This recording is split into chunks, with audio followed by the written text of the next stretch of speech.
everybody. I'm Jimmy with the Triple C Collective, and Collin here. And we are ready to bring you Visions, Volume 2, Episode 8, The Pit. Mm-hmm. And The Pit was produced by Lucasfilm Limited and Shtajio. This is really cool. You know what?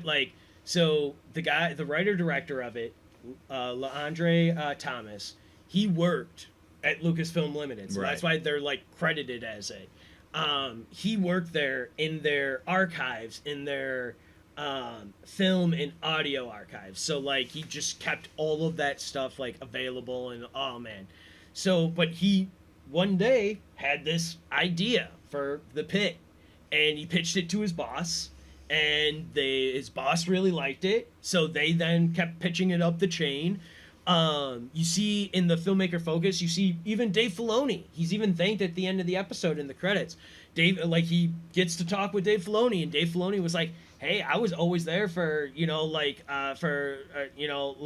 to just bounce ideas or questions or whatever, because he's like, I get it. I've been in that position before of not knowing what to do, where to start, or if he had whatever it was." So that was really cool seeing that, and it was really awesome them specifically Leandre Thomas talking about being yeah. So once we pitched it to everybody and everybody was on board with it, us deciding to do Visions, just feeling right. That was awesome. That seems awesome. Yeah. Then they went to Shtajio, which is the first Black-owned Japanese anime studio. Yeah. And so that was something else that Leandre wanted, was he was like, I want to find an anime studio that has Black creatives in there, awesome. So that we can make the voice of the story work.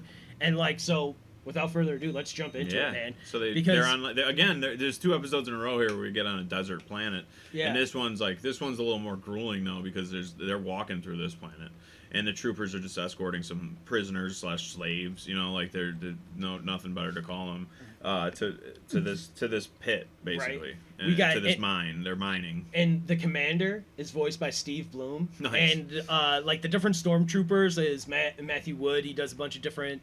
Different stormtroopers and stuff. Yeah, he plays a good bad guy in this episode. Yeah, but Steve Bloom as the commander is great. Yeah. And that's what it is. So we get all of the prisoners basically there in a big circle, and the commander's releases them all and is start digging. Yeah.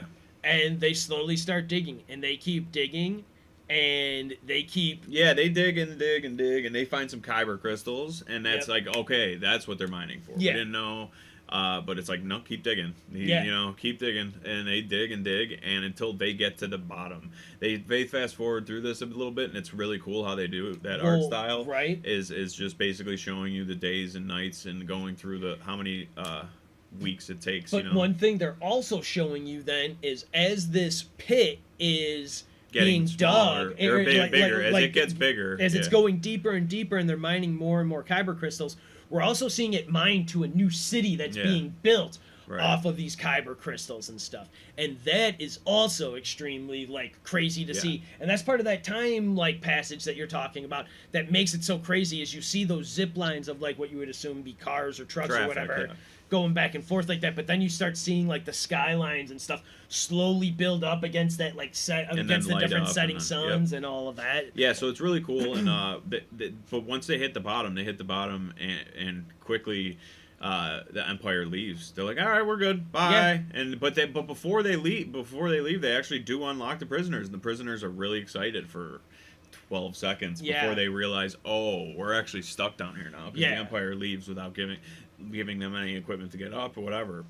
Yeah, they're not able to get out, they're not able to get up. They have the tools that they were given that were basically, as we saw, run to complete destruction. Right. Because what the stormtroopers and what the stormtrooper commander didn't say is that once they get to the bottom, there's no more. There was a certain endpoint that they were going to reach to where the tools were no longer going to be workable, and then they would just abandon them. And this is wild and evil. But then you're free, but are you? Are you? It's a very, very class structured episode. It's literally people at the top and then people at the very bottom. like Right. below the bottom.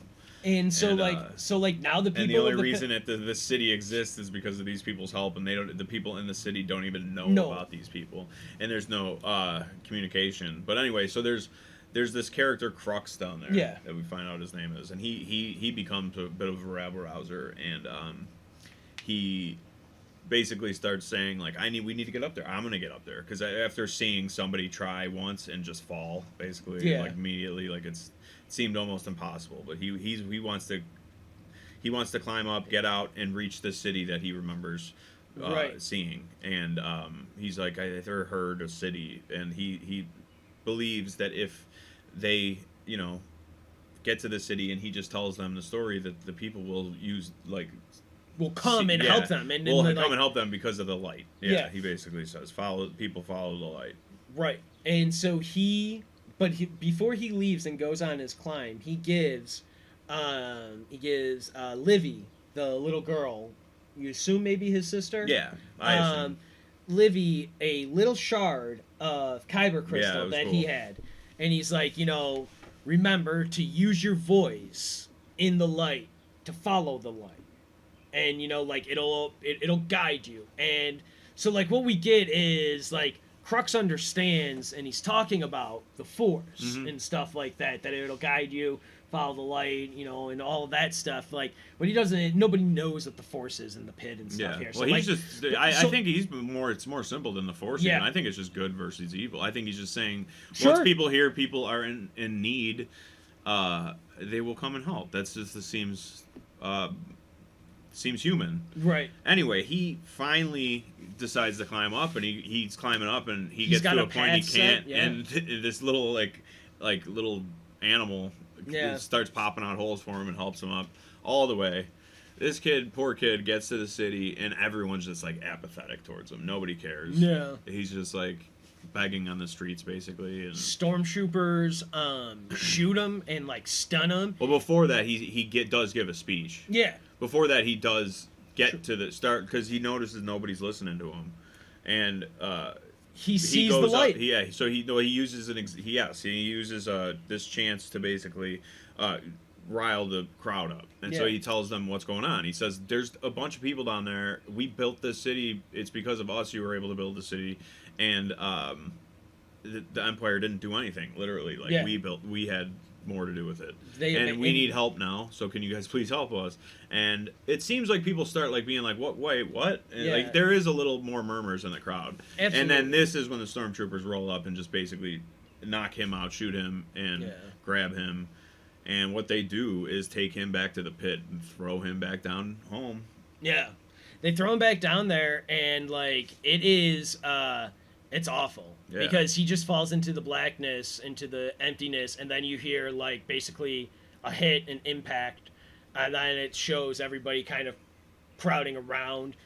We see Livy then run out there. But and, people are like warning her, don't. Like, you know what I Yeah, mean? Like, d- it's a like- basically keep Livy away situation, because Yeah.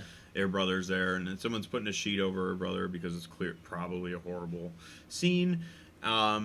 Yeah. But like almost immediately, this is crazy, because like everyone's like horrified at this moment. Like, what? How? What do you mean? Like, this was our hope. This was our light. Right. This was our thing. And she immediately is like, no. Livy's like, we need to remind them of, Yeah. of the light, basically. So that she starts a chant. They started chanting, Follow the light. Follow the light. And she's like, yeah, her speech then is like, if we say it, they will come. Yeah. It's like, the idea of like Field of Dreams. If you Right. build it, they will come. And so like, that's what this is. And man, was this a powerful scene. Yeah, it was cool. All of them like chanting and And like, it finally hitting the city. They Yeah. could hear it in the city. It They could hear the chants slowly in the city, and then all of a sudden they start running up against stormtroopers, and the main stormtrooper comes back actually to Right. basically quell all of this rebellion that's going on here, and Yeah. say like, no, leave the pit alone. We got this. Like, right, and the people don't listen. The right. people absolutely run past the stormtroopers. They break that circle. They're bringing like their light, literally, because they're bringing like flashlights or whatever Or they lanterns have. or whatever. Yes, to surround this pit, and just when you think all hope's lost because they all back up and stuff, and like, Yeah. all of a sudden you don't see anything. A ship comes down with like lights and stuff, and it's a really cool moment. And ships come down and gather all these refugees, basically.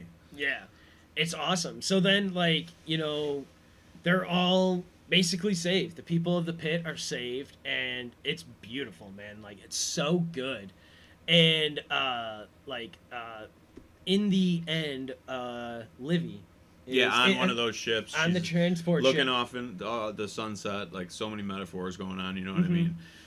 And while she's looking into the sunset, she has in her The hand, kyber crystal. which is like floating a little bit It too. it starts to like move and then staying straight up, and then we see it become like flood blue. Yeah, it floods blue along with her eyes too. Yeah. Her eyes and the kyber crystal are mirroring each other at this moment. It's really like she's filled with delight, you know. Right? It is.